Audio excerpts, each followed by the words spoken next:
میں ہندوستان ہوں، گنگا میرے جسم میں بہتی ہے اور میرے سینے میں ایک اسم دھڑکتا ہے جسے زمانہ سلطان الہند حضرت خواجہ غریب نواز معین الدین حسن چشتی کے نام سے پہچانتا ہے۔ آپ کا سجرہ نسب تاریخ میں اپنے دامن میں کچھ یوں لکھا ہے: حضرت امام علی علیہ السلام، ان کے بیٹے حضرت امام حسین علیہ السلام، ان کے بیٹے حضرت زین العابدین علیہ السلام، ان کے بیٹے امام محمد باقر علیہ السلام، ان کے بیٹے امام جعفر صادق علیہ السلام، ان کے بیٹے حضرت موسیٰ کاظم علیہ السلام، ان کے بیٹے حضرت علی رضا علیہ السلام، ان کے بیٹے حضرت محمد تقی علیہ السلام، ان کے بیٹے حضرت علی نقی علیہ السلام، ان کے بیٹے حضرت موسیٰ، ان کے بیٹے حضرت عسکری، ان کے بیٹے حضرت مہندی، ان کے بیٹے حضرت خواجہ عبد العزیز حسین، ان کے بیٹے حضرت خواجہ نجم الدین طاہر، ان کے بیٹے حضرت حسن احمد، ان کے بیٹے حضرت احمد حسن، ان کے بیٹے حضرت خواجہ غیاث الدین اور ان کے بیٹے حضرت خواجہ غریب نواز معین الدین چشتی رحمت اللہ تعالی علیہ۔ آپ کی ولادت سے پہلے آپ کے والد حضرت خواجہ غیاث الدین کو ایک خواب آیا اور اس خواب میں حضور صلی اللہ تعالی علیہ وسلم فرماتے ہیں: اے غیاث الدین، تمہارے نسب سے اللہ ایک ایسا ولی بھیج رہا ہے جو لاکھوں ہزاروں انسانوں پر مہربان رہے گا۔ تو بس حضرت غیاث الدین دن رات دعا کرتے رہتے تھے کہ اے اللہ، میں نے خواب دیکھا ہے، میرا خواب جلد پورا کر دے۔ تو بس 14 رجب المرجب 530 ہجری بمطابق 18 اپریل 1136 عیسوی بروز ہفتہ مغرب کے وقت اصفہان شہر کے قصبے سنجر میں اللہ کے نیک بندے خواجہ غیاث الدین کا خواب اللہ نے پورا کر دیا اور ان کی جھولی میں حضرت خواجہ غریب نواز معین الدین چشتی کو ڈال دیا۔ جب حضرت خواجہ غریب نواز کی آمد ہوئی تو آپ کے والد بے انتہا خوش ہوئے تھے، اور جب لوگوں نے ان سے ان کی خوشی کا سبب پوچھا تو آپ نے خوشی خواب کا تذکرہ کر دیا کہ یہ میرا بیٹا اللہ کی طرف سے رحمت بنے گا۔ آپ کی جب ولادت ہوئی تو آپ کے سینے پر ایک تل تھا جس کی سبھی عربی زبان میں اللہ جیسی تھی۔ اس تل کو دیکھ کر پورا خاندان آپ پر فخر کیا کرتا تھا۔ آپ کو بچپن سے ہی عبادت کرنے کا بہت شوق تھا۔ اپنے بابا سے کہتے تھے: بابا، مجھے ایسا کیوں لگتا ہے جو چیزیں میں دیکھتا ہوں وہ میں پہلے دیکھ چکا ہوں۔ بابا کہتے تھے: اے میرے بیٹے، تو آنے والے وقت میں ایک عظیم عارف ہوگا اور تیرے در سے ہزاروں لاکھوں لوگ فیض حاصل کریں گے۔ وہ دور سید و سادات کے لیے سیستان و اصفہان میں بہت محال تھا، جگہ جگہ سید و سادات کو قتل کیا جا رہا تھا۔ تو آپ کے والد نے چاہا کہ یہ جو میرے پاس اللہ کی امانت ہے، اس کی حفاظت کرنا میرا فرض ہے۔ تو آپ خراساں کی طرف چلے گئے اور خراساں میں بھی آپ کو بہت رنج و تکلیفوں کا سامنا کرنا پڑا۔ زندگی گزر ہی رہی تھی کہ 15 سال کی عمر میں آپ کے والد حضرت خواجہ غیاث الدین رحلت فرما گئے اور اسی سال آپ کی والدہ کا بھی انتقال ہو گیا۔ آپ کو ایک باغ اور پنچکی ورثے میں ملا تو آپ نے وہ باغ غریبوں میں تقسیم کر دیا، اور پھر آپ قرآن حفظ کرنے کے لیے بخارا شریف آ گئے اور علم حاصل کرتے رہے۔ اور جب اپنے بابا کی یاد آتی تو آپ اپنے زد امام علی رضا علیہ السلام کی زیارت کے لیے روانہ ہو جاتے اور پھر بخارا آتے، اپنے علم کی جستجو کو قائم رکھتے۔ کافی سال علم حاصل کرتے رہے، یہاں تک کہ آپ نے قرآن اس طرح سے حفظ کر لیا کہ اگر کوئی سوال کرتا تو آپ ہر سوال کا جواب قرآن کی آیتوں کو سنا کر دیا کرتے تھے۔ آپ کے دل میں یہ آرزو جاگی کہ میں اپنے دادا علی ابن ابو طالب اور امام حسین علیہ السلام کی زیارت کا ظرف حاصل کروں گا۔ تو آپ عراق کی طرف روانہ ہو گئے۔ کچھ راتیں روضہ امام علی پہ گزاری اور کچھ راتیں امام حسین علیہ السلام کے روضے پر گزاری، اور پھر سامرا، قازمین اور بغداد آ گئے۔ اس وقت آپ کی عمر مبارک تقریباً 32 سال تھی۔ بغداد میں گھومتے گھومتے جنید بغدادی کی مسجد میں آئے تو دیکھا منبر پہ حضرت خواجہ عثمان ہارونی اللہ کی مخلوق کی اصلاح کر رہے ہیں۔ ان کا انداز گفتگو اور چہرے کا نور جب خواجہ غریب نواز نے دیکھا تو قریب آ کر بیعت کر لی اور عرض کیا کہ میں آپ کی مریدی میں آنا چاہتا ہوں، اور جس انداز گفتگو سے آپ لوگوں کی اصلاح کر رہے ہیں میں بھی ایسے ہی لوگوں کی اصلاح کرنا چاہتا ہوں۔ تو بس حضرت خواجہ عثمان ہارونی نے آپ کو اپنا مرید بنا لیا اور آپ کافی سال تصوف کا درس لیتے رہے۔ ایک دن حضرت خواجہ عثمان ہارونی نے کہا معین الدین حج پہ چلو گے؟ تو آپ نے کہا اے میرے مرشد اس سے بڑھ کر میرے لیے اور کیا ہوگا؟ تو بس دونوں اللہ کے ولی اللہ کے گھر کی طرف روانہ ہو گئے اور جب طواف کرنا شروع کیا تو حضرت عثمان ہارونی نے آپ کا ہاتھ پکڑ کر 7واں چکر ختم کیا اور کہا اے میرے اللہ میں اس معین الدین کو تیرے حضور پیش کرتا ہوں۔ میرے سب مریدوں میں سب سے پاک دامن اور نیک یہ ہے، تو اس سے وہ کام کرا جو تو چاہتا ہے۔ اور پھر آپ روضہ رسول صلی اللہ تعالی علیہ وسلم کی طرف روانہ ہو گئے۔ روضہ رسول کے سامنے آ کر حضرت خواجہ عثمان نے حضرت معین الدین کا ہاتھ پکڑ کر کہا یا رسول اللہ یہ معین الدین تیری امت کے غریبوں سے بہت پیار کرتا ہے، اگر کوئی غریب اس کے سامنے آ جاتا ہے تو اس کو کبھی یہ خالی نہیں جانے دیتا۔ یا رسول اللہ اس کے وجود میں جو فیض چھپا ہے اس کو آسنا کر اور اس کو اس کی منزل سے ملا دے۔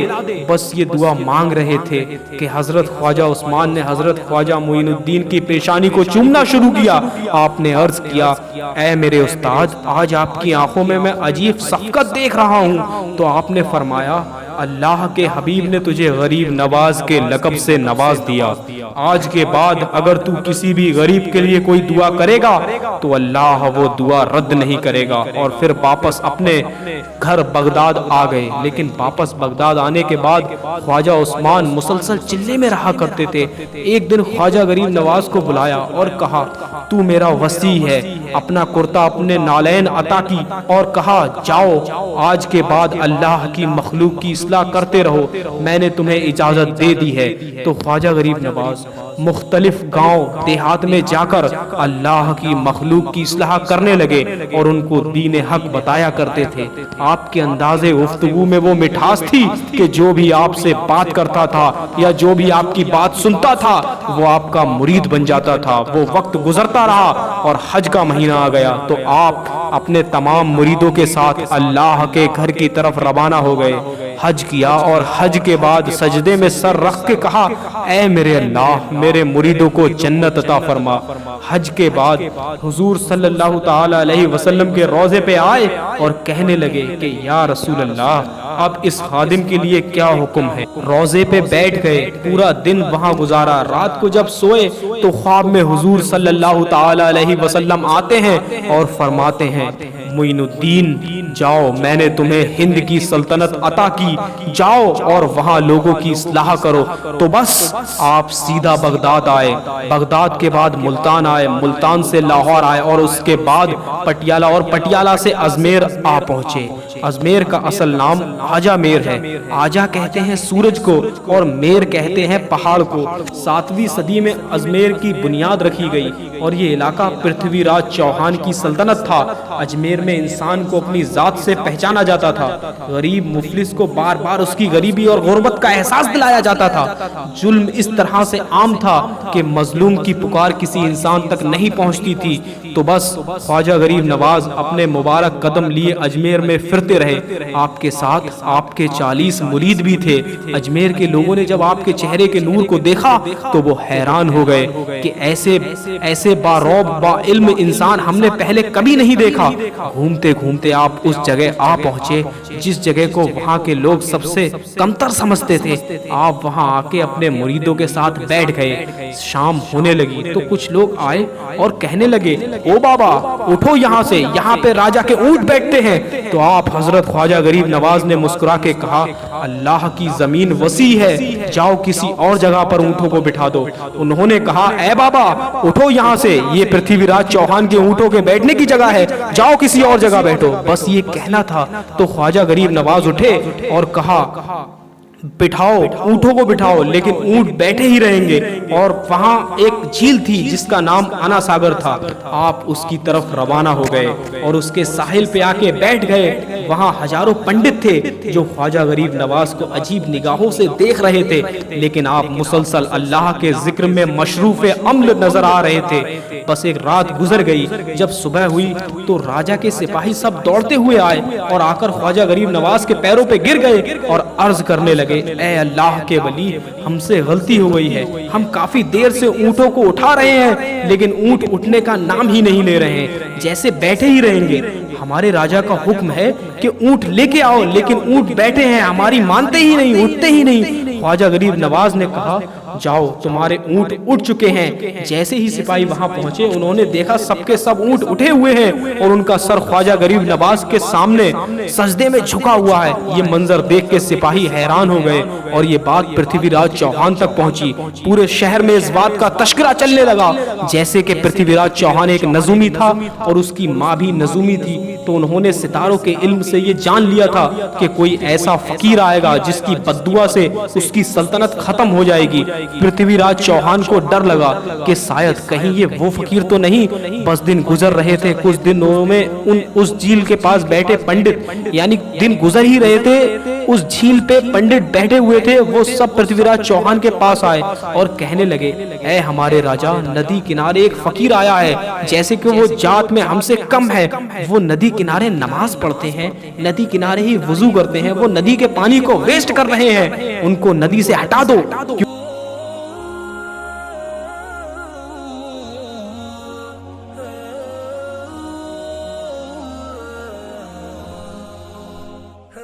دو دن کے بعد ہمارا میلہ ہے اور ہزاروں لوگ ندی کنارے آئیں گے، اگر آپ نے نہیں اٹھایا تو ہم اس فقیر کو ماریں گے اور مار مار کے بھگا دیں گے۔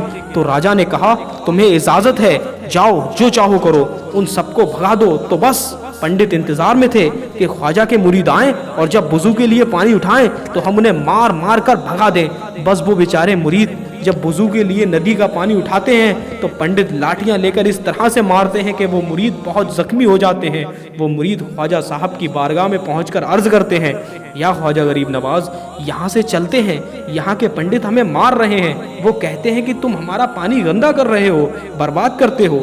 خواجہ غریب نواز نے کہا، پانی کسی انسان کا نہیں ہے، بلکہ پانی تو بس اللہ کا ہے جس نے انسانوں کے لیے نعمت بنا کر بھیجا ہے۔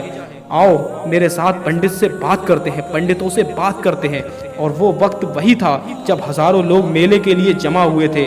خواجہ غریب نواز جب مبارک قدم لے کے جھیل تک پہنچتے ہیں تو خواجہ غریب نواز کے چہرے پر وہ رعب تھا، جو دیکھے وہ دیکھتا ہی رہ جائے، مارنے کے لیے کسی کی ہمت نہ ہوئی کہ آگے بڑھے۔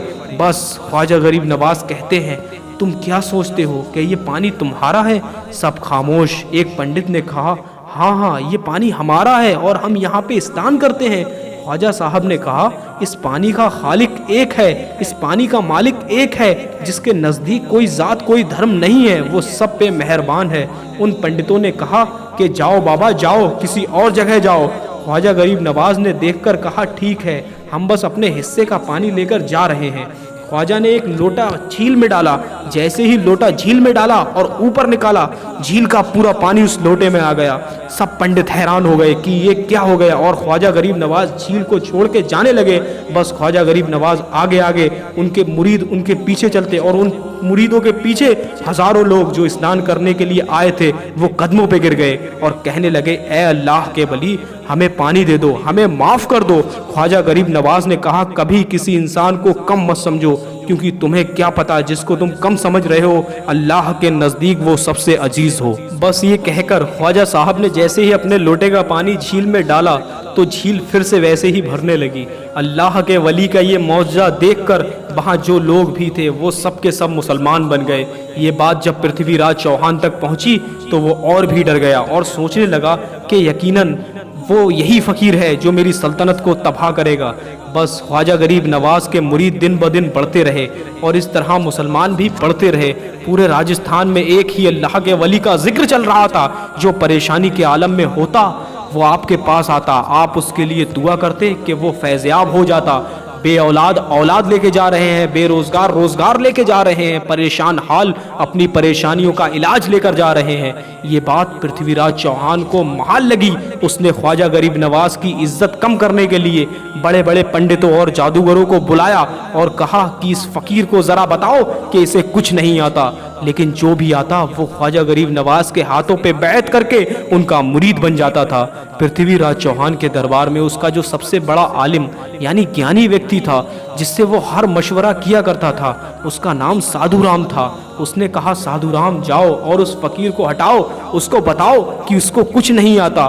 وہ سادھو رام اپنی بیہودہ باتوں سے غریب نواز کی توہین کرنے کی کوشش کرتا ہے، اور پھر خواجہ غریب نواز نے کہا اے سادھو رام کب تک اپنے آپ سے جھوٹ بولو گے؟ اپنے آپ کو تم ہندو کہتے ہو اور اندر ہی اندر مسلمان ہو۔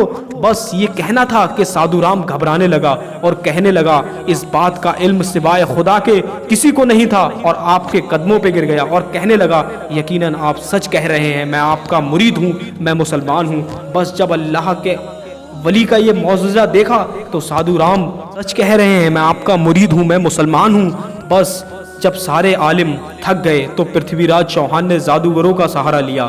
اس دور میں راجستھان میں ایک بہت بڑا جادوگر ہوا کرتا تھا جس کا نام اجے پال جوگی تھا۔ اسے بلایا گیا جس کے 400 شاگرد تھے، اور وہ خواجہ غریب نواز کی توہین کرنے کے لیے آ پہنچا۔ تو بس ایک طرف وہ جادوگر اور دوسری طرف اللہ کا ولی خواجہ غریب نواز تھے۔ ساری رات نکل گئی، وہ جادوگر الگ الگ جادو کرتا رہا، لیکن ان جادوؤں کا خواجہ غریب نواز پر کوئی اثر نہیں ہوا۔ آخر میں ہار مان کر وہ اجے پال جوگی اور اس کے شاگرد ہاتھ جوڑ کر کہنے لگے یہ کوئی عام انسان نہیں ہے، ان پر اللہ کا خاص کرم ہے، اور جس پہ اللہ کا کرم ہو اس کا کوئی مقابلہ نہیں کر سکتا۔ وہ جادوگر کہنے لگے کہ اس کے چہرے کا نور بتا رہا ہے کہ یہ سچا ہے، اور جس دین پر یہ ہوگا وہ دین بھی سچا ہے۔ وہ سارے کے سارے جادوگر مسلمان بن گئے۔ اس کے بعد سے خواجہ غریب نواز کی شہرت راجستھان میں اور بھی بڑھ گئی۔ تو پرتھوی راج چوہان نے خواجہ غریب نواز کے مریدوں پر ظلم کرنا شروع کر دیا۔ مریدوں کو قید کر دیا گیا اور پیغام بھجوایا اگر تم یہ راجستھان چھوڑ دو گے تو میں تمہارے مرید تمہیں واپس کر دوں گا، نہیں تو میں انہیں مار دوں گا۔ خواجہ غریب نواز اپنے مریدوں سے بہت پیار کیا کرتے تھے۔ انہوں نے کہا صرف یہ بات ہے کہ میں یہاں سے چلا جاؤں؟ ٹھیک ہے میں جاتا ہوں، لیکن اب یہ سلطنت یہ زمین مجھے خود بلائے گی اور تم جلد مسلمانوں کے ہاتھوں گرفتار کیے جاؤ گے۔ پرتھوی راج چوہان ہنسنے لگا اور خواجہ غریب نواز اپنے مریدوں کو لے کے راجستھان سے چلے گئے۔ ان دنوں شہاب الدین گوری جو پرتھوی راج چوہان سے بری طرح ہار کر بیٹھا تھا، بار بار اپنی شکست کو یاد کر کے روتا رہتا تھا۔ ایک دن اس کے خواب میں ایک اللہ کا ولی آیا اور کہنے لگا اے شہاب الدین اٹھو، جاؤ پرتھوی راج چوہان سے جنگ کرو، وہ جلد ہی تمہارے ہاتھوں قید ہوگا۔ تو بس وہ افغانستان سے چلا اور راجستھان پہنچا اور پرتھوی راج چوہان سے جنگ کی اور اس کو بری طرح ہرا کر قید کر لیا۔ جیسے ہی اس کو قید کیا گیا تو کچھ لوگ کہنے لگے کہ ایک فقیر ہوا کرتا تھا جس نے کچھ دن پہلے ہی یہ کہا تھا کہ پرتھوی راج چوہان جلد ہی مسلمانوں کے ہاتھ گرفتار ہوگا۔ گوری نے کہا میں اس فقیر کو ڈھونڈنا چاہتا ہوں، اپنے تمام فوجیوں کو کہتا ہے جاؤ اللہ کے اس ولی کو تلاشو۔ آپ کو تلاشتے تلاشتے وہ فوج آپ کے قدموں پر آ پہنچی۔ اس طرح خواجہ غریب نواز کی دعا سے غوری راجستھان کا بادشاہ بن گیا، اور جو بادشاہ تھا وہ ظالم پرتھوی راج چوہان قید کر دیا گیا۔ ہندوستان کا ہر بادشاہ تب تک بادشاہ نہیں بنتا جب تک آپ کے قدم نہ چومے۔ ہند میں 90 لاکھ کو کلمہ پڑھوایا، ملت پہ احسان تمہارا یا خواجہ۔ دوستو آج کی اس ویڈیو میں کو یہیں روکتے ہیں۔ اگر آپ کو ویڈیو پسند آئی ہو تو ویڈیو کو لائک کریں، اور اگر آپ ہمارے چینل پر نئے ہیں تو چینل کو سبسکرائب کرنا نہ بھولیں۔ دوستو ملتے ہیں کسی نیکسٹ ویڈیو میں نئے ٹاپک کے ساتھ، تب تک کے لیے خدا حافظ۔